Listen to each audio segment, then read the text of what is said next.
Good morning everybody, mga di, good morning.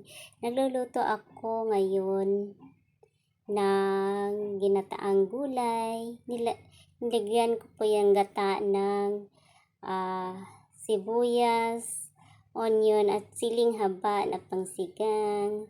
Tapos may pampalasa, may paminta. Asin, bahala na kayo sa inyong pampalasang ilagay yan para sumarap. Ilagay natin yan sa ating, pinakulan ko yan ng 5 minutes, tapos ilagay na natin yan sa ating gulay na nilaga.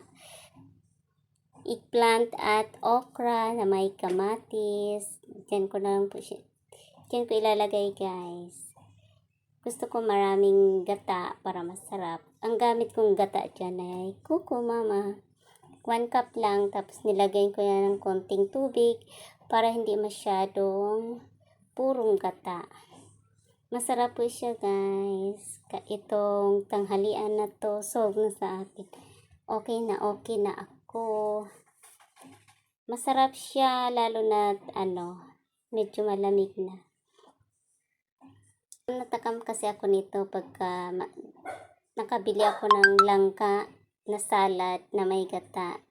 Yummy na talaga sa akin. Thank you for watching guys. Bye!